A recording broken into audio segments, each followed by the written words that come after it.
good afternoon or morning. I'm Liba Wenig Rubenstein, Director of the Aspen Business Roundtable on Organized Labor at the Aspen Institute Economic Opportunities Program. And it's my absolute pleasure to welcome you to today's conversation, Workplace Democracy, Sharing Power and Decision-Making at Work. This conversation is part of our Opportunity in America series, in which we examine the changing landscape that workers face and how we can create an economy that works for everyone. Before we get started, just a quick review of our technology for those of you who are joining via Zoom. All attendees are muted the whole time, and there's two functions: the Q&A button and the chat. In Zoom, please use the Q&A to submit and upvote questions, and then you can use the chat to share perspectives, ideas, examples, resources, or just reactions related to today's topics. Please do stay for a moment after the webinar ends to respond to our quick feedback survey, which will open in your web browser as soon as you leave the webinar. We do encourage you to post about this conversation on the social media platform of your choice. The hashtag is #TalkOpportunity. If you have any technical issues during this webinar, please do message us in the chat, or you can email us at eop.program@aspeninstitute.org. This event is being recorded and will be shared via email and posted on our website and other platforms. Closed captions are available. Please click the CC button at the bottom of your screen to activate them. So we will get started. Democracy is a word that we have all heard so much in recent months, it may feel like it's been sapped of meaning. And depending on your perspective, the result of this month's election either demonstrated that America's system of self-governance is in imminent peril, or that it's absolutely as strong as ever. But either way, democracy has never been defined solely by the mobilization of voters to the polls every 2 or 4 years. Rather, it is a system of behaviors, norms, and practices that tap the wisdom of people to participate in decision-making that affects them. So what role, if any, should democratic principles play in the workplace? And how do they relate to economic opportunity? Businesses are famously not democracies, but their success does depend on, among other factors, the willing and committed participation of workers and input of workers. And we know from our EOP colleagues' work on job quality, as well as the US Surgeon General's framework for workplace well-being, that for workers, voice, agency, and participation in decision-making are critical elements of a good job that supports worker mental health and well-being. At EOP and at the Roundtable, we believe that to expand economic opportunity in this country and bridge some of our deepest economic and social divides, working people do need more power to negotiate the terms of their work and to shape economic life in our democracy. The conventional assumption of American business leaders that sharing any power in decision-making is to be avoided obscures opportunities for progress, leaves many workers stuck in the middle, and overlooks historical and comparative evidence that sustained economic growth happens when both workers and employers have a seat at the table. In fact, there is a long, if inconsistent, tradition in American business of valuing employee participation in decision-making. Even John D. Rockefeller Jr. said in a 1919 address to the National Industrial Conference, "Surely it is not consistent for us as Americans to demand democracy in government and to practice autocracy in industry. When workers have a say in the conditions of their employment, they are better able to ensure their own safety and well-being, negotiate fair wages and benefits, and create a work environment that drives productivity and innovation. Participatory workplaces breed democratic values and combat polarization by bringing together workers across differences to make hard decisions and act together in solidarity. And research shows that organized workforces can support good corporate governance and positively impact productivity while also attracting and retaining talent. That's why we at the Roundtable organize business leaders privately and develop resources to share publicly, like the playbook called the Shared Power Advantage that we published earlier this year that details how leaders can build thriving companies where workers have a seat at the table through a lot of the mechanisms that we'll explore today. According to Gallup, the percentage of employees who strongly agree that their organization cares about their overall well-being hit a record low since Gallup has been asking this question of 21% this year. And generally, kind of worker self-reporting of their well-being is at an all-time low. Whether you look at the historic levels of union activity or the recent election exit polls, it's clear that American workers today feel that their voices are not being sufficiently heard. None of us on this panel are political scientists or pundits.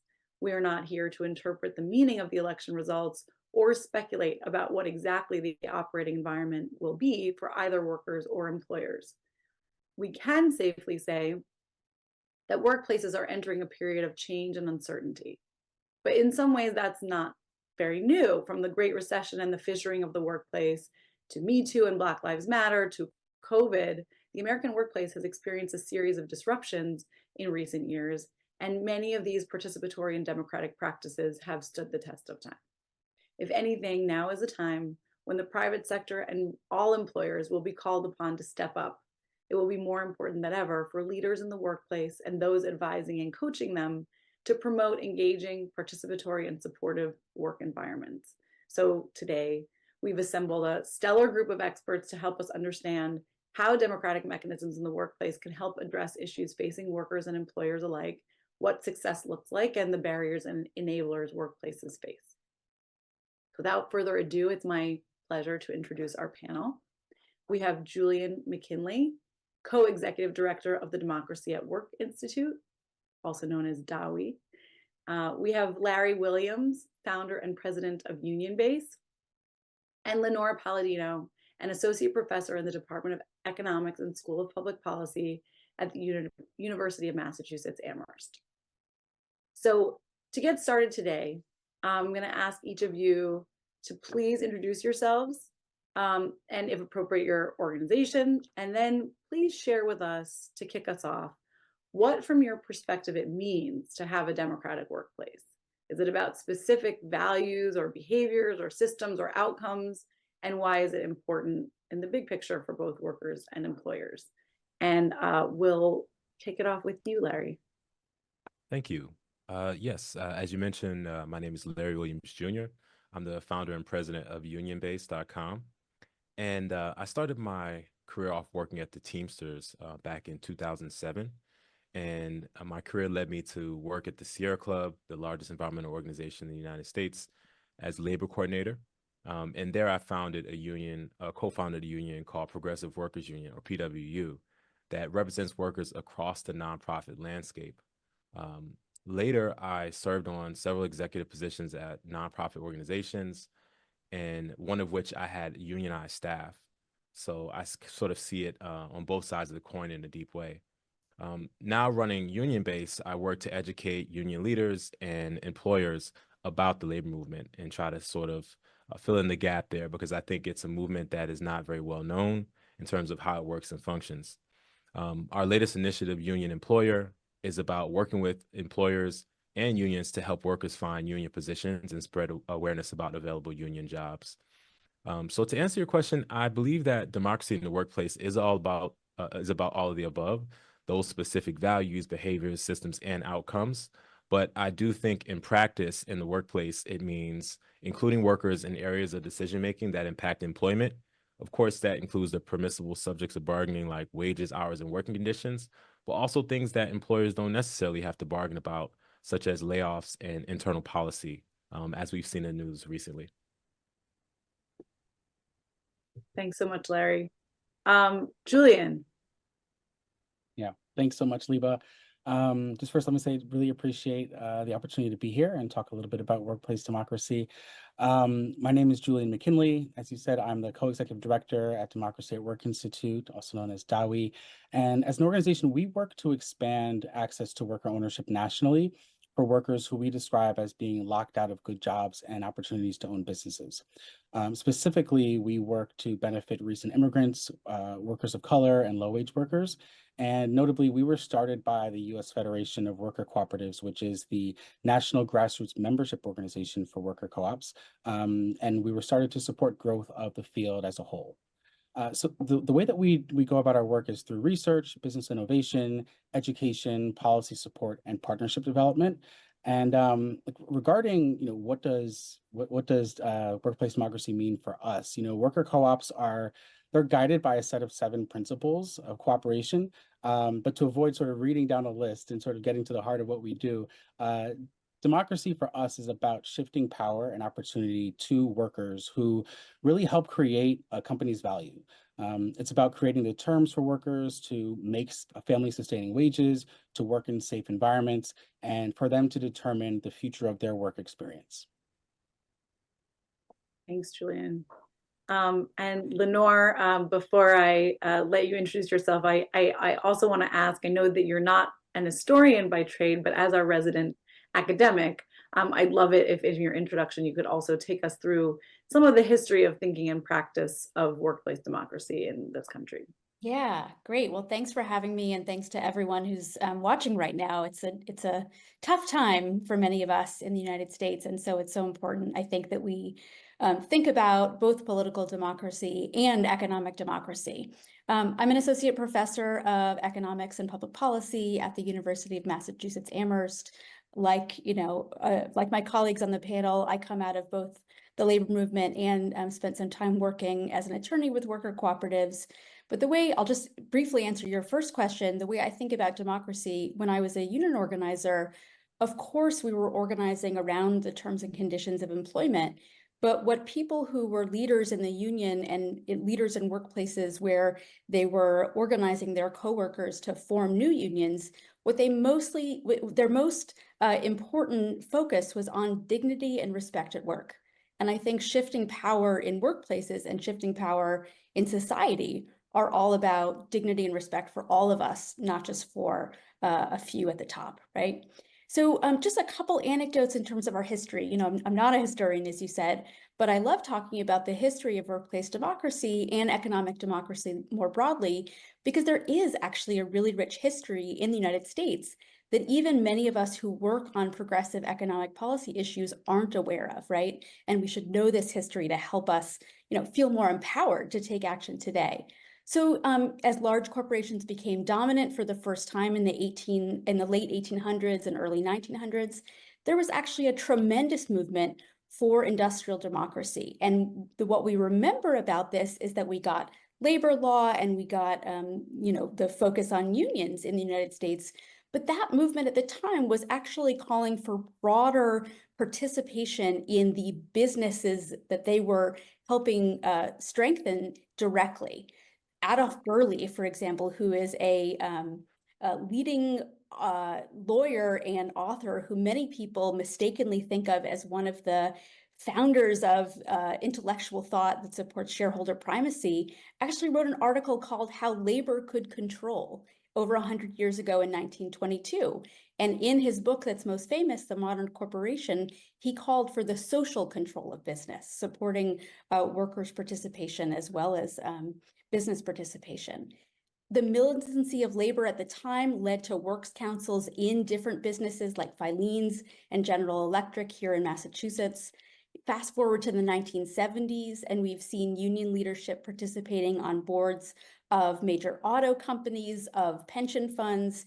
And today we see what we're going to, I think, talk about for the most part today. We've seen the continued growth of worker cooperatives, employee-owned organizations, and companies, and profit sharing alongside a growing and renewed labor movement. And I think that there's a really important moment that we have here to bring together all of these different ways that we can strengthen workplace democracy.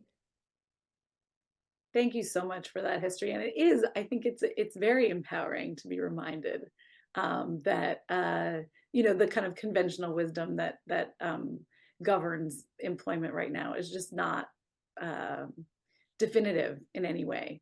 So let's turn to exploring kind of why and how companies can effectively implement mechanisms for these sort of participatory practices in governance and decision making.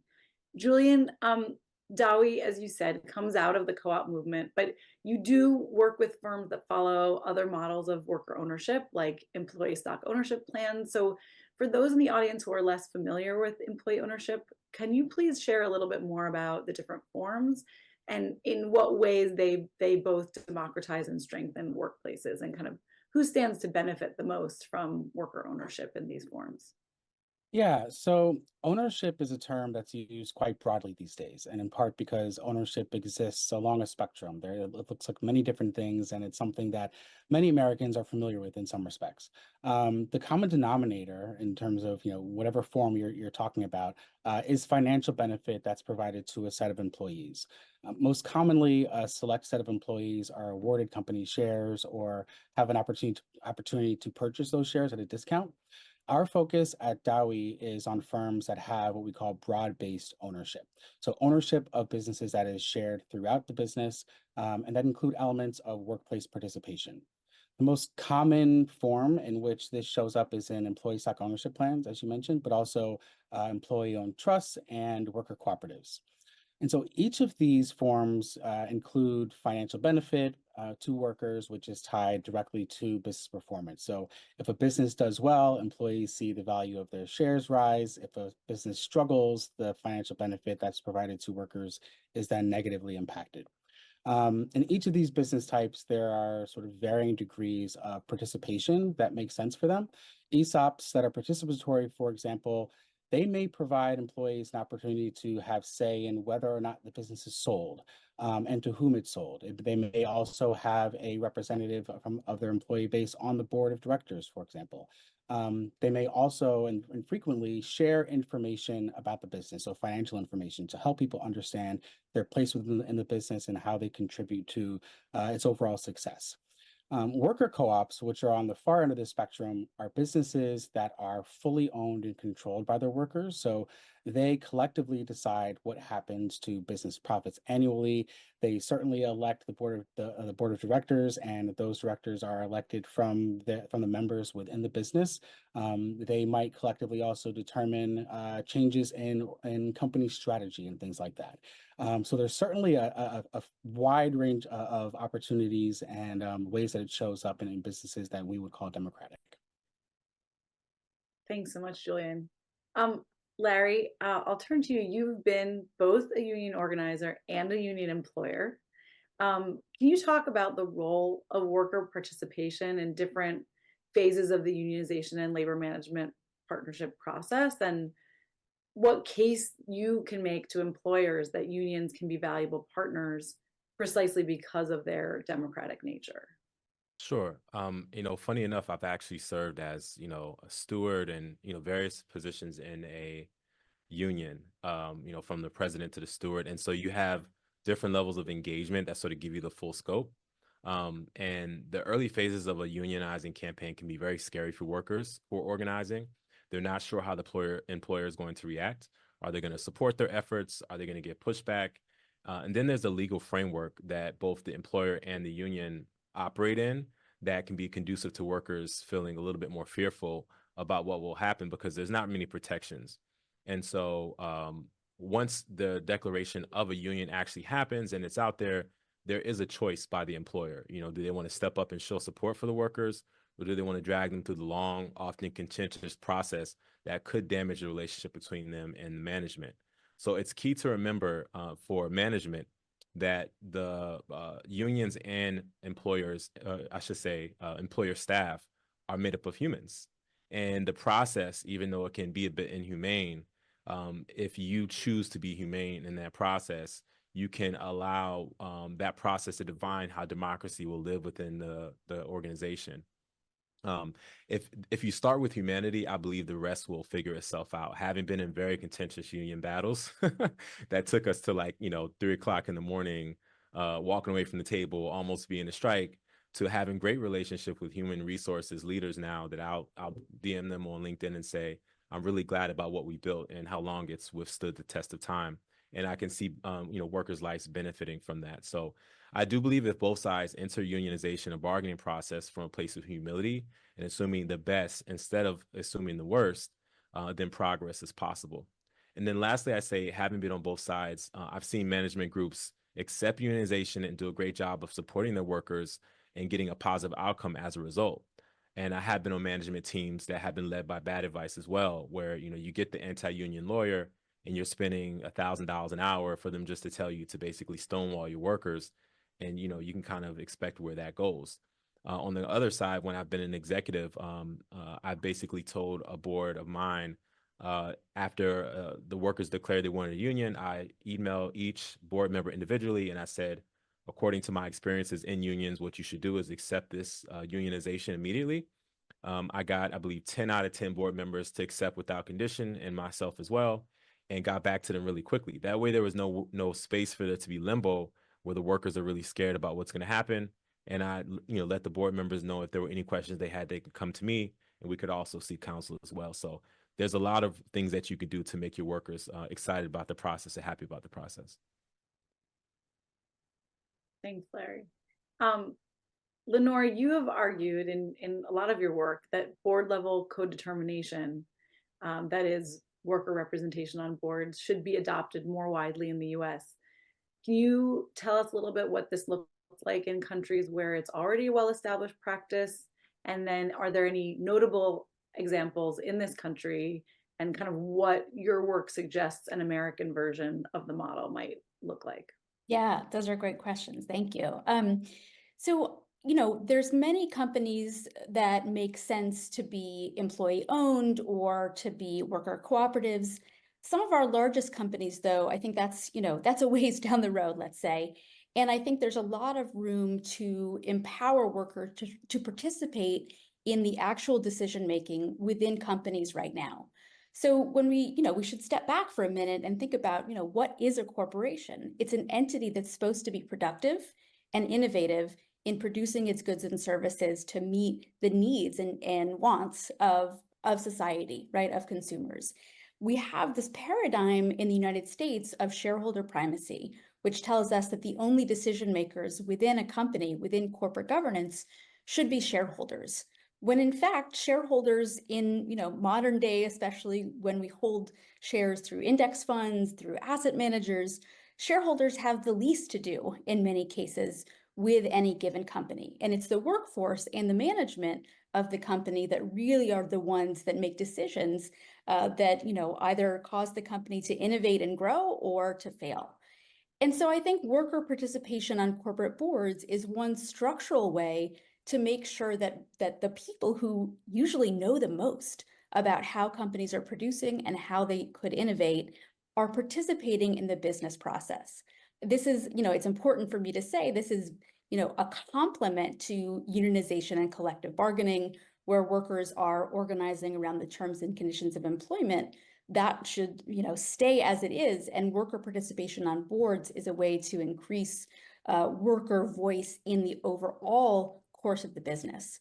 So very briefly, if people are familiar with this at all, they might be familiar with Germany, where there is a strong system of what's called their co-determination, where workers are organized such that they have mechanisms of representation on corporate boards, and they have sectoral bargaining in many sectors within the German economy.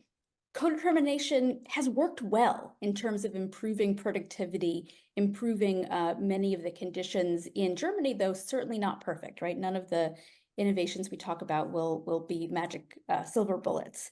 France also has an interesting model where they have, for some large companies, requirements both for employee ownership and worker participation on boards.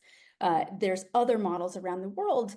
My take, just to stay somewhat brief, is that the US should not import a model from Europe or other countries, right? We have a very different system of labor law and corporate governance law, and so we need to stay grounded in what will actually work in the United States. And I wrote an article called Economic Democracy at Work that looked at, okay, we have US labor law.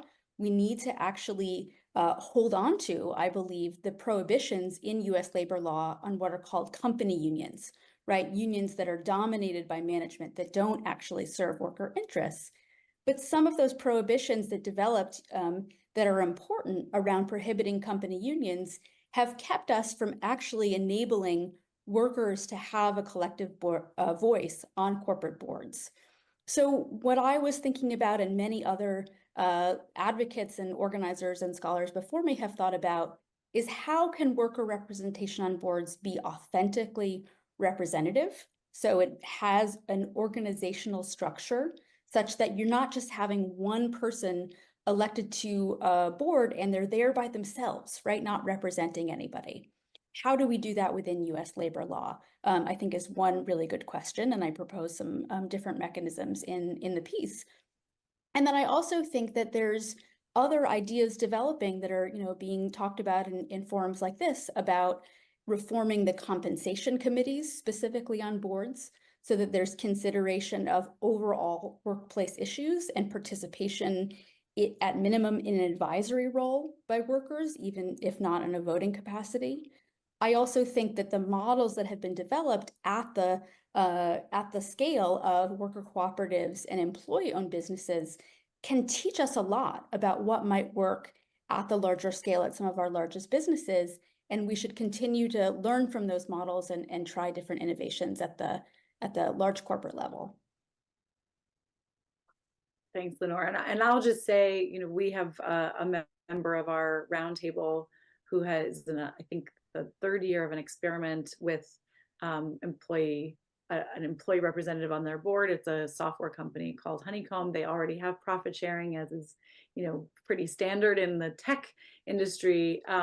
And to your point, I think that the most impactful part of that experiment has been the structures that they build up around the worker representative to help inform their participation and the transparency of communication between the board and workers, and improving those lines of communication and bringing a worker perspective to kind of what's relevant in both directions. And so, can I add one thing, Liba?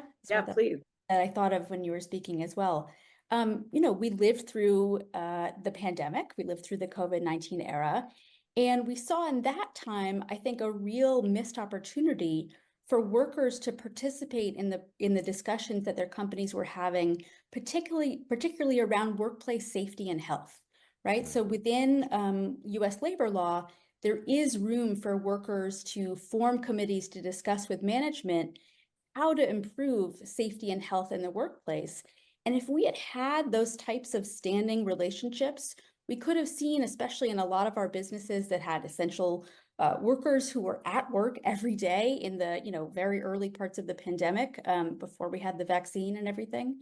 Those experiences, those workplaces could have been much healthier places and more productive companies ultimately. So I think those types of models, sometimes it gets very abstract, workers on boards, what could it mean? I think the experience of the pandemic helps us concretize what some of the benefits could really be. Absolutely. And I think there are some examples also of unionized firms that were able to weather COVID more successfully than some of their non-unionized competitors. I know, the kind of UPS, FedEx example was brought up a lot in that period. And, I have to imagine that that's one of the reasons why is kind of managing the health and safety and worker participation in that conversation. So thank you for that. For all of you, I'm curious, what have you learned about the factors that are most critical to employers implementing these strategies successfully when they do have them? And in particular, what kind of training and what kind of feedback mechanisms are necessary? And then perhaps most importantly, like, how do workers and employers alike know if this is working? I'll jump in. I think when it comes to the bargaining process, it is important for employers to have some training or guidance on how to communicate, with the workers through that process. It can be very, I think, tense in the beginning because this is a new sort of process for both sides. And oftentimes, like I mentioned before, if a law firm is leading the engagement with the workers and is done purely through a legal lens, then the question becomes, what do we have to do? What are we required to do that won't get us in legal trouble? It's a fair question. But the most important thing is that humility I was talking about and listening to the concerns of your employees. I'll just use one example, something I heard the other day on CNBC. There was a person giving advice on what employers should do during this time with the labor upheaval. And they kept saying, just listen to your employees, just listen to your employees. But the thing I didn't hear was, be prepared to respond to what they say. Because a lot of times employers will put out surveys, they ask these questions, and then they just don't do anything. So then that gives the workers the impression that you're not listening, even if you are. Even if you get stuck in debate, maybe you should share, hey, this is why we're stuck here. All of that type of communication really helps people feel like the management is really engaged and they actually care what the workers think. And then I think the training could help with how to communicate and not sound aggressive or insensitive. Again, corporate speak can just be something that you learn in law school or that you learn in business school, but it can come off very cold and not very human. And that actually, the need to be careful in how you communicate in those times goes for both the employer and the workers. And because I've been on the side of the workers, and we're sounding like we're ready to go to war regardless, when that's clearly not the case, right? I've also been working with managers and executives to talk about how to be more comfortable in your discussions so that your engagements come off the right way. Once a union and management have formed a contract, things change a lot and there's a lot more clarity. And then you can create something like a labor management committee, right? It's like one step before the board where we're talking about day-to-day issues like, is the time policy actually working? Do our credit cards have limits that are too low? I was basically the reason why we started Progressive Workers Union. From a personal perspective, I was traveling a lot as an organizer. I would go to 2 or 3 cities in a month, and I would check into a hotel, and the hotel would have a limit that you have to put at least, I think, like $600 or $700 down on the card. But my card's limit was like $500 or $600. So oftentimes I would arrive and my card would get rejected. So it's not only embarrassing, but you're stuck, and I have to call my manager in the middle of the night. It was a lot of stuff like that. And I had tried to go through my operations manager or operations director, and there was like no response. Found out there was 100 other organizers going through the same situation. So imagine 100 people in 100 cities getting stuck in hotels, and that had been happening for 25 years.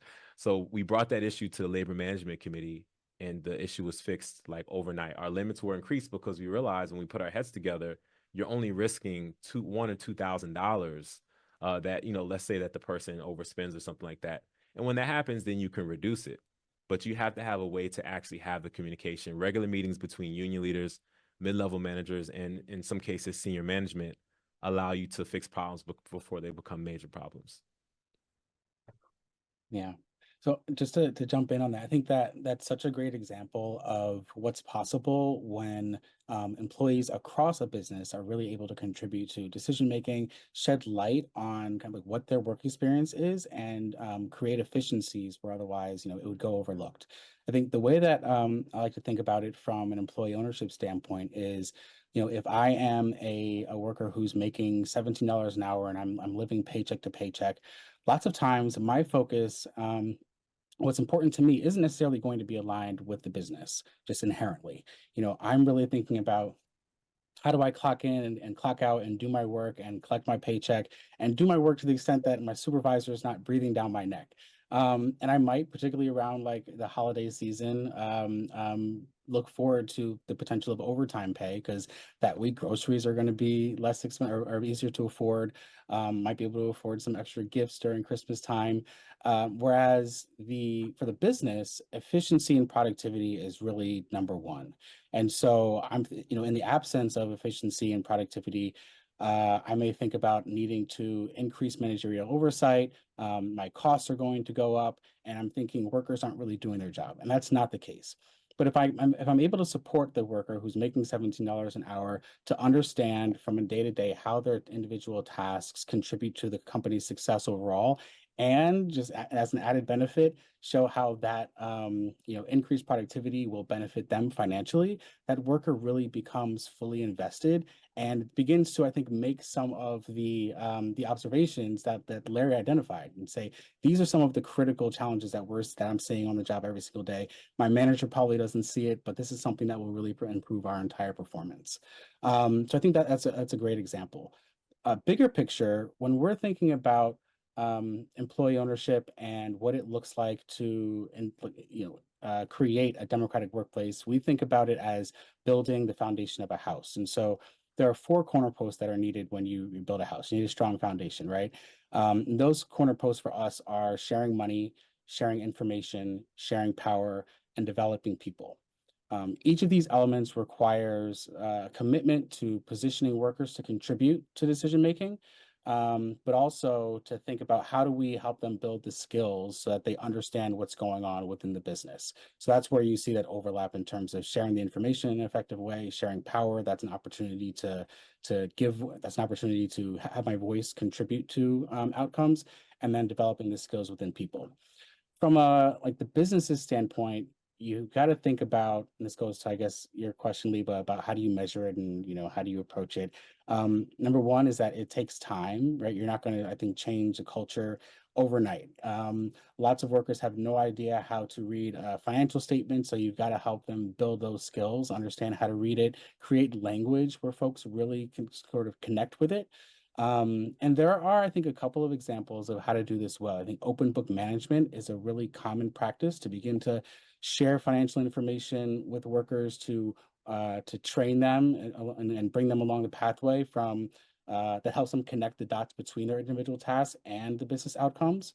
Doing things like creating critical numbers for departments. These are basically, KPIs, but very, very specific within each person's role so that they understand, okay, that's the mark that I've got to hit together, and we're going to be able to see the benchmarks that we all want to achieve. I'll just add a couple things because I think those are really, both of your points range from, I think, specifics to the very broad. So that's really helpful. I think that the problem, the kind of mindset we have to break is that worker participation and worker voice will cost the company something, or in many cases that unionization or increased compensation will cost the company something. And I think it's the opposite. We've seen all kinds of examples, really rigorous research that when employees have more participation, when they have more financial stake in a company, they are, they are better set up to be part of the innovation process that company is undertaking. They will, we will see less turnover, which is one of the biggest costs that businesses face. We will see less strife. And I think in our time, we will see less consumer backlash. So I like to think about the example of Starbucks, where if, Starbucks, this coffee chain that, put itself out there in many ways culturally as, sort of a hip millennial place, come get your Frappuccino, right? When workers started organizing, Starbucks management had choices to make. They could have really taken a very different direction along the lines of what Larry was saying. How do we actually be the high road employer that we say we are, right? But instead, they took a totally opposite tack, and their negative attacks on workers' freedom of association was noticed by consumers and was noticed by shareholders. And that had really negative implications for the company. So I think that really making sure that we break this mindset that these things are costs and actually see them as benefits for companies will really help us to strengthen the case. And I think, it's a great example of a company, that was also famous for having an empty chair and its board, in its board meetings to kind of represent the importance of the worker's voice. But to your point, Larry, I think when you say that you're listening, and then when workers voice something that they need and you don't act, that actually breaks trust as opposed to builds trust. And so I think, there is a theme to pull out here. And one of the reasons that we talk about these mechanisms as opposed to purely kind of listening mechanisms is that there has to be a combination, and in our understanding, a combination of real systems for listening and systems of accountability that reinforce kind of what the company or workplace does with that information. And that's where these kinds of structures of shared ownership or shared governance or worker representation kind of go beyond the benevolent CEO, benevolent kind of dictator model of management. Because a lot of these factors that you're talking about boil down to kind of, really good tried and true management practices, right? And as some of our members will say, Is it possible to do everything that we do for our employees without union representation? Sure, we could absolutely choose to do them. Would we? That's a tougher question, and maybe sometimes we would, and maybe sometimes we wouldn't. And these are the systems that kind of keep the lines of communication and accountability open, so that ultimately you reap the benefits in the long term, the shared benefits. And I think you also all ultimately address the one of the questions that I was going to ask, which is sort of the um, democracy is famously like not designed to make decisions super quickly, or efficiently, certainly in the political realm. And so in the workplace, this is kind of the opposite of the early Facebook motto of move fast and break things, which of course the company did jettison a decade ago, but still sort of emblematic of a certain type of workplace philosophy. But I think you all address kind of the fallacies of those kind of traditional ideas about how worker participation is a cost or slows things down, and where if you do it well, with all of these kind of supporting management mechanisms, it's really something that unlocks innovation. We did have an audience question for you, Larry, in particular, about like if you can share some more examples of companies or experiences you've had where consistent communication between union leaders and mid-level managers, where that works, or a little bit more about how that works well. Yeah, sure. Great question. I would say that probably the greatest success that we had at that experience I had at Sierra Club, and I really should try to get a talk going between the previous management there and the union leadership from the era, because I think it was really special. Um, we had a wage scale like most organizations do that was pretty broad. It went pretty low from like $36,000 up to like 100 and maybe 50 or 60. And the 36,000 was like, brand new folks out of college. And, the reality is that a lot of organizations are pulled by the inertia of the industry within which they operate. So if all the other nonprofits are paying $36,000, you just kind of do the same. You think it's fine. And then the workers kind of are getting this argument about, well, we don't make enough. And then it's this like circular argument where who's right, who's wrong. But the solution we found, I think, was really elegant. We used the MIT Family Sustaining Wage Calculator, and we humbly brought it to them and said, listen, we think that folks are getting paid too low, but let's not try to make the standard your standard, our standard. Let's agree on this normative standard. And let's say that, based on, if you're not familiar with the MIT Family Sustaining Wage Calculator, it determines how much would you need to live in any given city around the world, based on, having one family member, two family members, two adults and one child, and so on and so on. I believe there's 12 permutations.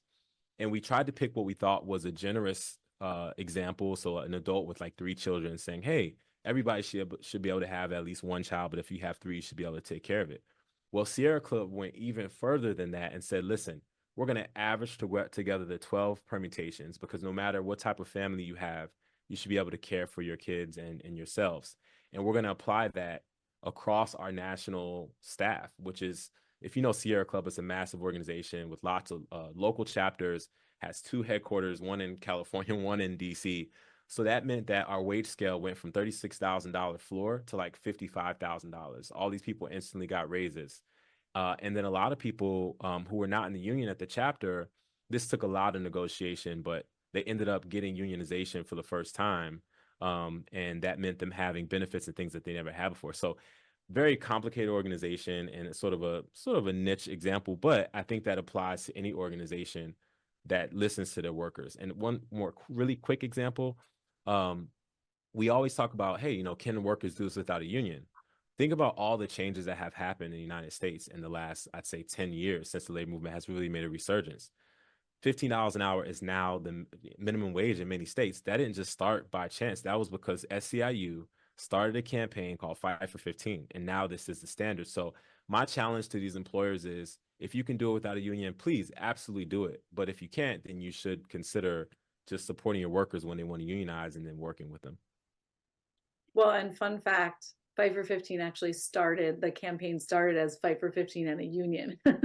And the union piece was sort of dropped. But that is the spirit, right? And as well as the organizing muscle behind it. So Can I just, give one other example, yeah, Liba? please. Real quick, because I think so much of our economy, a lot of our mental models of our economy are based on the 20th century, right? Manufacturing, industrial economy. But we live in an economy that's, mostly services, and healthcare is really one of our biggest and most central economic generators and employers. And when I was organizing, one of the best outcomes of successful union formation in private sector healthcare organizations were improved quality of care for people who were, in this case, who had different long-term healthcare challenges and were receiving care in what are called adult day centers. And there was all kinds of issues that mid-level management simply ignored, right? Most of the time, because they, didn't have really the right structures to hear from their workers. They would write it off as complaining, or they were just trying to keep the bottom line, keep squeezing things as much as possible in many cases, even though this was state money, this was public money supporting these private healthcare companies.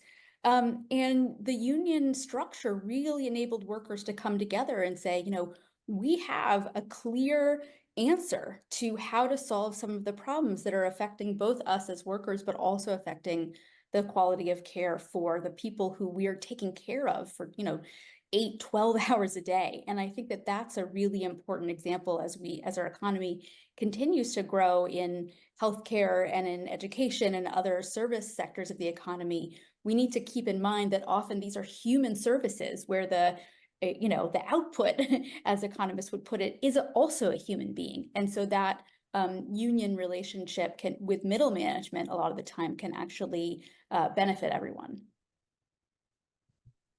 And I'll just say another theme in terms of kind of enablers that I'm hearing and that I've heard before is this engagement with middle management, because, not to demonize them, but actually to say like they can often get squeezed in between, the kind of, especially in an environment where maybe there is a union that they are not allowed to be part of. I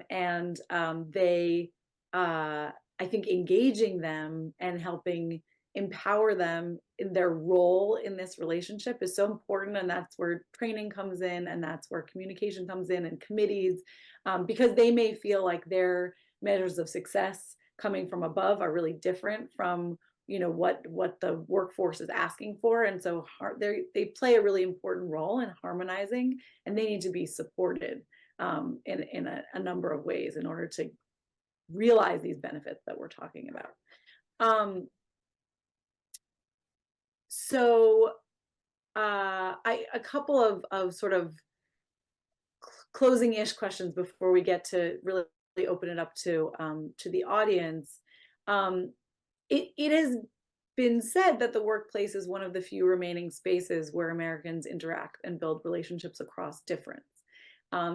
As Americans have become more polarized politically and fractured culturally, how can these participatory processes help workplaces navigate complexity and conflict? And I may like combine this with this larger question of how democratic mechanisms in the workplace may have a bearing on our broader kind of social fabric, and at this time of low social trust.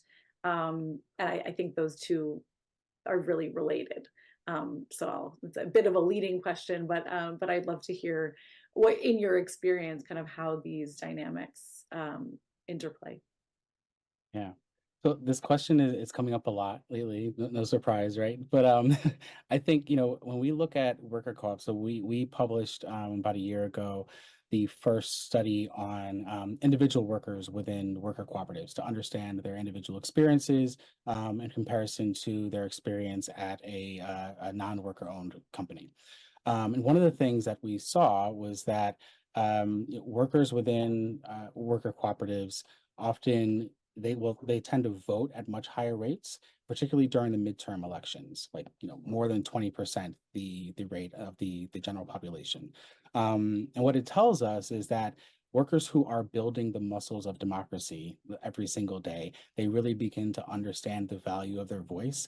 And democracy is no longer something that just pops up every 4 years and is focused on this quote unquote like right or wrong outcome, right? I think typically most of us, when we think about democracy, we do think about that 4-year election. We do think about it in terms of like, what's our outcome going to be? But I think you said this in your intro, Lee, but that democracy is really a process.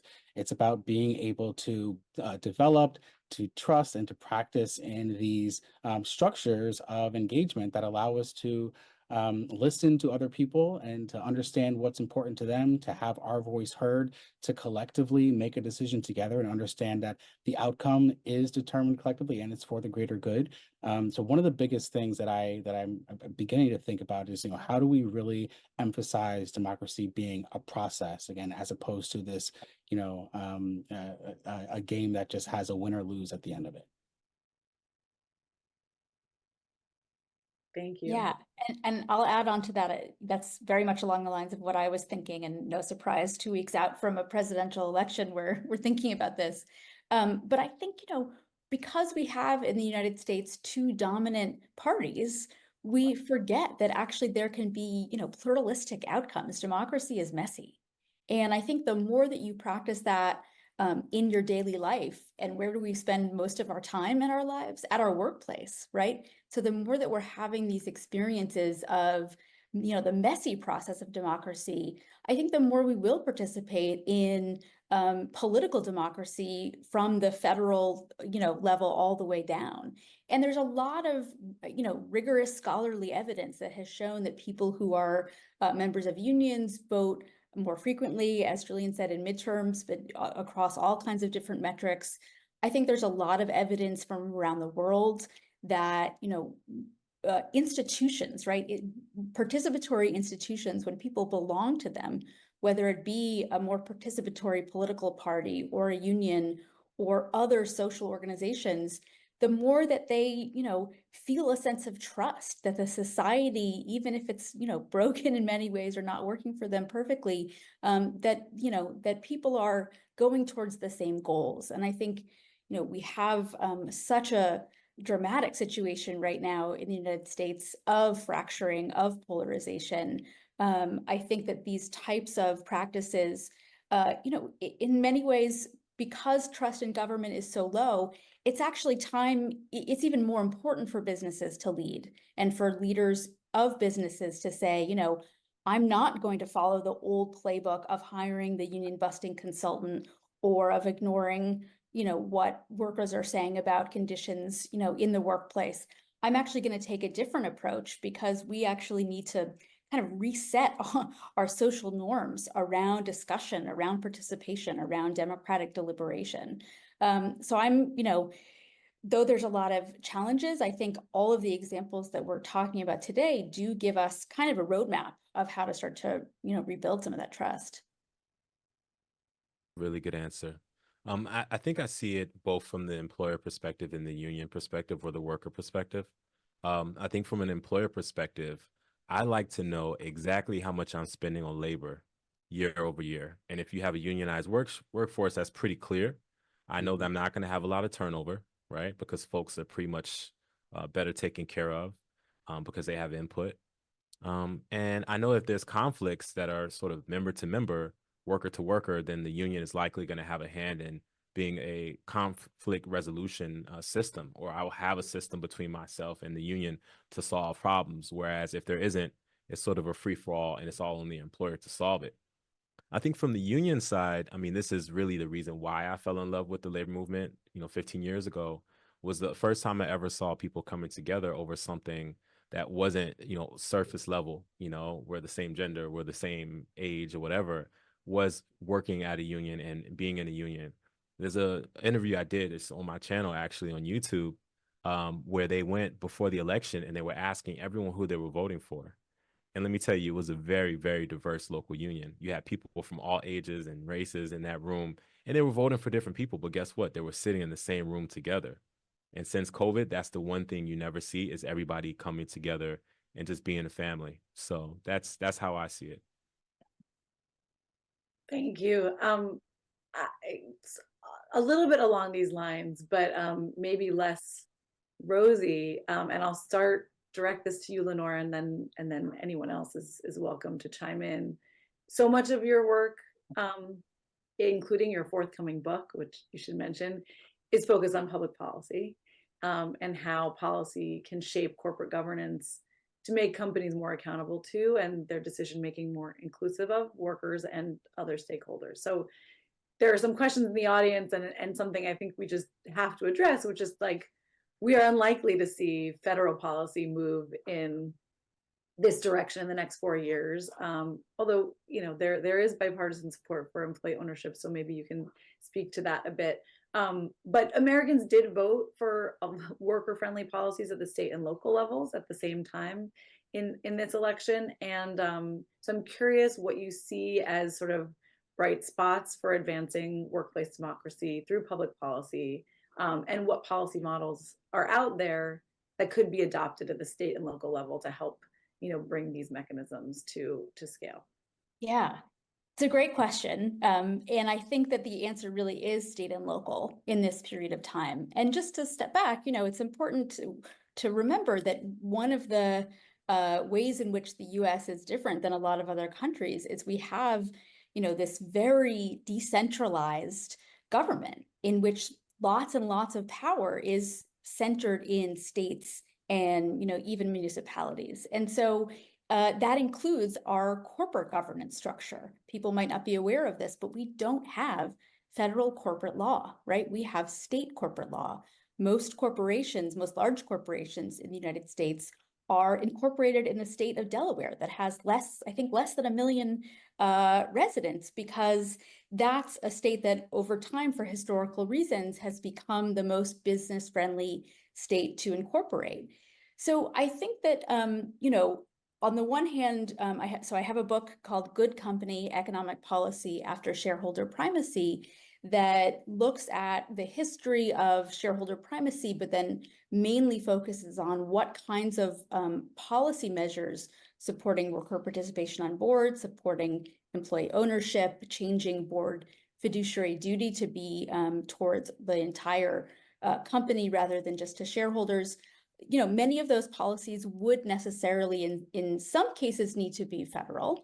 And, I think the truth is that a lot of these policies are longer term in any case. We weren't going to see them, be signed by a president in the next administration in any case, because we have a very divided Congress, no matter who's in the White House. But we do have measures like the Accountable Capitalism Act that Senator Elizabeth Warren put out a number of years ago. We've had other measures like the Reward Work Act put out by Senator Tammy Baldwin and others that was about worker participation on boards. But I think we really need to, in this moment, lift up these measures at the state and local level. So my colleagues can, talk even more about this, but there's been a lot of efforts around the country at different states to support employee ownership. So we have government employee ownership centers that have, come to be in the last 5, 6, 7 years in a number of different states. We have efforts around sectoral bargaining that are, for example, in California around fast food workers. I think these kinds of efforts are going to become more and more important around public policy in the next couple of years. And then I'll just, return to a point that I said a little bit ago, which is that there's also just an opportunity for, the private sector to lead without policy, mandating what they do. So again, I think sort of the theme of this conversation is there are lots of opportunities right now that actually don't take policy change, that can engage more directly workers in participatory structures inside their companies, whether they're small or, the very largest. And experimenting with those as much as possible, I think, is actually what will tell us what are the best policies that we should continue to push for whenever we have the political will to do so. Thanks, Lenore. Julian, do you want to add a little bit about the policy landscape on worker ownership? Sure. And Lenore, I mean, just an excellent response. I think there's so much that you shared that I was thinking about. As you mentioned, Liba, employee ownership does benefit from bipartisan support. The Main Street Employee Ownership Act was passed in 2018, and that was signed into law by President Trump. So, I mean, a big picture is, I think that for employee ownership, I think there's still opportunity to sort of move work ahead, particularly as folks focus on how do we support workers in rural communities to really own their own businesses and have a say in their workplace? The silver tsunami, I think, provides a really strong backdrop for that. We're in the midst of seeing businesses evaporate from our communities, particularly at the rural level. And so I expect that to still be a focus, or at least an area where we can move things forward in a good way over the next 4 years. Aside from that, there has been a lot of momentum that has been built at the federal level. The Worker Ownership Readiness and Knowledge Act was passed, had not been appropriated, and although so we're pushing for that. Not sure that's going to happen in the next month and a week or so, but but hopes are high. But much of our attention is, as Lenora said, I think, turning towards the state and municipal level, and there's just tremendous opportunity there to build support for employee ownership. There are opportunities, I think, to leverage workforce development dollars and resources to train workers and thinking as owners and to build their voice and to build relationships with unions. There's also a growing relationship between worker cooperatives and unions that I think is really important here from a policy perspective, as we're able to identify what are some of the improvements that can be made, at the sectoral level, and we can combine our voices and create a united front to get the policy that can be supportive of workers on a greater level. Thank you so much. Larry, do you want to speak a little bit to some of those recent policies, the bill that just passed in Massachusetts, affording collective bargaining rights to rideshare drivers, or California fast food, kind of local examples of innovation in labor and union law? Yeah, I think that's really, really massive, especially the bill for the Massachusetts workers. I think when you think about rideshare drivers in particular, there is no way for them to express their voice. They rarely even see each other on the road. So, you're really alone, right? I think many of the folks who are doing these jobs, they sort of operate in a silo. They think of it as a part-time opportunity, so they really have low expectations about what they deserve in that situation. But from the organizing that I've been a part of, I think that these drivers, a lot of them, if they could do it full-time, they would, and if they could get benefits, they would. What we've seen is a shift in places like California, where you saw Lyft and Uber drivers organizing, and unions like the machinists and the Teamsters really investing their time and resources into these campaigns. Is the regulatory environment is not friendly. And, typically these folks are thought of as independent contractors. And what you have is people who are working five or six different jobs per month. They're doing Lyft, Grubhub, DoorDash, as an Instacart, as many of these things they can cobble together to try and make a living, and they're still not making it. So I think what I like about these bills is there's an opportunity to build some collective power for these workers. And then in terms of the companies that are operating these platforms, I obviously want them to survive and thrive because they've been so useful for us, especially during the pandemic. But if they're going to survive over the long term, we can't just have Americans working 6 or 7 jobs at one time and call that a living. To me, that's not really employment. And I think recognizing the changing nature of work is the best thing that comes out of this, because if we still use this employment standard from 1925 or 1915 that didn't really address people having multiple opportunities, and then now they're not putting in applications, and therefore they sort of fall through the cracks, right?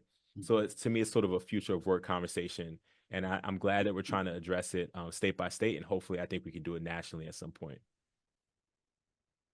Thanks, Larry. We have a lot of questions that are asking for advice about how these mechanisms play out in particular types of workplaces, whether it has to do with kind of generational divides in the workplace, or the differences between workplaces where folks tend to have very long tenures versus workplaces where there's a lot of turnover, nonprofits versus public sector versus publicly traded companies versus like startups.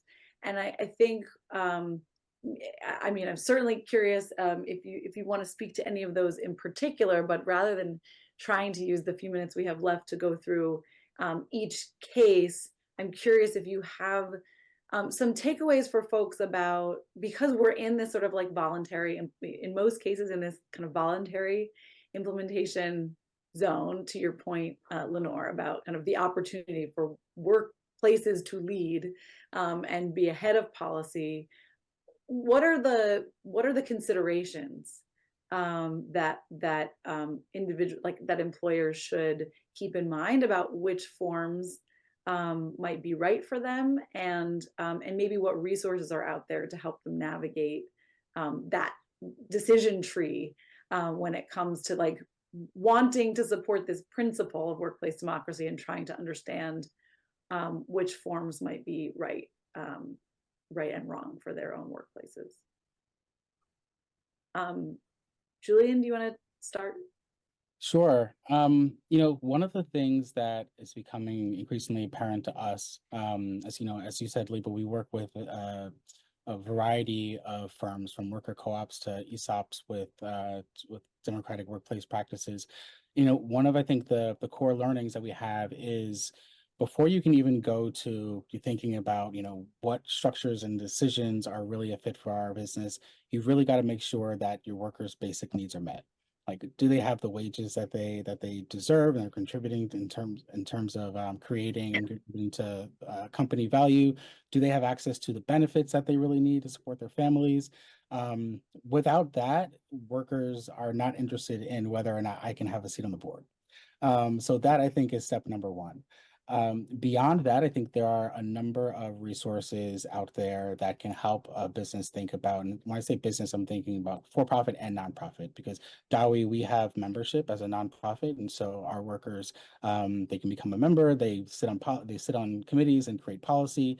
And so in terms of resources that are available to get someone started once you have those basic needs met, we actually have put out a guide for democratic management. It's sort of like it's when I say guide, I use that word loosely. It's a book. It's like 120 pages that gives you a little bit of concrete steps to take to begin to share information, to begin to figure out what are the types of decisions that we can have either our workers contribute to, or our management level contribute to. How do we support our workers to develop the skills to contribute to decision making? So that's I think a good resource for a number of businesses to take a look at. Our website is institute.coop, so if folks want to go and visit and check that out. Thank you so much. And does that include anything about open book management, which you mentioned earlier, because there was a question, an audience question about? It does, yes. It includes a little bit of open book management. If you're looking at for that specifically, I'd recommend The Great Game of Business, which is just an excellent resource for for-profit firms. Thanks. Any other thoughts about kind of navigating? Yeah. I would add, I mean, I think there's a tremendous amount of resources out there. And so I definitely can't, name them all, but I think that no one should feel like they're charting this course themselves. So, DAWI is an incredible organization, the National Center for Employee Ownership. There's a lot of different entities in certainly supporting the labor, supporting worker organizing in the labor movement, starting with the AFL-CIO. It has a whole section on how to organize your workplace, the Emergency Workplace Organizing Committee. So, mostly I think it might take a little bit of research and time looking around, but I think, I'll maybe speak for my co-panelists. I think all of us can be resources for people. Certainly, the Aspen and EOP and the roundtable are resources. So I think no one should feel like they're charting the course on this themselves. Thanks for the plug for all of us, Lenore. And I just want to name also for the audience, like I didn't say we were starting to go to audience Q&A, but certainly if you have another question, I've been incorporating them. So if you have a burning question that you haven't submitted yet, please, now is the time before we close. And I just want to, there was another question about ways that workers who hold shares in public companies can exert influence. And and it brings me back to a point that I meant to make earlier, which is also that, you know, Lenore, you talk about boards, and I think it's worth just naming that when we have this idea that there's no room for democratic systems in the workplace, like boards are, Right. you know, a great like Elected by counterfactual to shareholders. that. Like we actually do have ostensibly, you know, democratic systems that govern every workplace, and every organization, or most of them. And so it's not that those systems are unfamiliar, and boards obviously have a very particular role, but they do operate democratically and ostensibly are supposed to kind of represent certain interests, and help make decisions and create some accountability for between management and other interests. So it's not alien to even the way that most organizations operate. It's just a question of who's at the table, right? So yeah, so this question of the role of shareholders and all of us and workers who have a stake. Yeah, I think, you know, connect with your pension fund, connect with the, you know, shareholder organization that, you know, might be connected to your employer or your faith-based institution or your, you know, community. I think that we have at this moment a tremendous amount of really important shareholder activism going on to try to actually shift how corporations work as well. And I think that there's a lot of those organizations, you know, as I mentioned at the beginning, that do actually require worker participation on some certain pension boards. And there's a lot of other organizations where if people are interested, they can get increasingly, you know, they can get more involved for sure. Thank you so much. And we're at time. Oh no, I think maybe we have one minute if anyone else wants to. My clock is different from this clock. If anyone else wanted to weigh in on that question before I close. Thank you. So thank you so much to all of you, Lenore, Larry, and Julian, for being here today, and sharing your perspective and expertise. And thank you to the audience for really excellent questions, and engagement. The Economic Opportunities Program has a full slate of events like this that are planned for 2025. So if you're not already on the mailing list, please do sign up now to get information straight to your inbox. And also stick around for a second to fill out that post-event survey. No event would be complete without a shout out to my colleagues across the Economic Opportunities Program for helping pull together today's event. They include Tony Mastria, Nora Heffernan, Francis Almodovar, Matt Helmer, and Maureen Conway, our fearless leader, who was not able to join us today, but is, you know, very supportive of this line of conversation, and to our partners at Architects for making sure everything runs smoothly and addressing some of the sound issues early on. So thank you all, and have a great day.